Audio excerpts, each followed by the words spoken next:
Kyra was really nervous about pretty much everything. Her eyes stop blinking and she'll freeze. Kyra was gathered from a range in Nevada, nearing starvation. The tag sits right under their jaw, on their throat, so it requires a lot of trust to get your hand anywhere near that part of their body. I could tell even at the beginning that she was brave, but it took some time to woo her curiosity. I had to learn how to give her space, honoring, where she is in her process. Come on, you're doing such a good job. You need to pause and think about life. The day that I got her tag off, we were really in the flow together. It felt like she was ready. Oh. People reacted as if I was bringing home like a feral rabid lion to tame, especially when the idea of adopting one Mustang morphed into adopting two. Freya was terrified. She's big and flighty and evasive.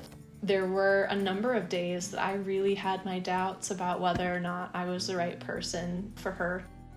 I had to really slow down and reevaluate my training with her because she approached things so differently. Down yonder in the meadow, there's a poor little baby.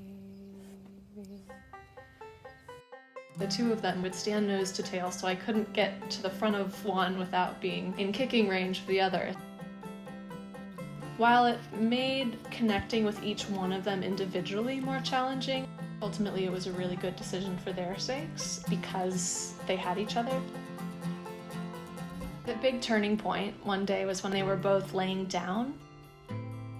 Chronically anxious, stressed horses don't feel safe enough to sleep lying down. It was a big deal that I had conveyed that I'm a safe person, this is a good home. Kyra's much more confident around me now. When she would opt in to spending time with me, I knew that we were on the right track. She'd have a totally different body language. Yawning or licking and chewing, it's a great indication that they're returning back into a calmer state of mind. I've started to ride Kyra.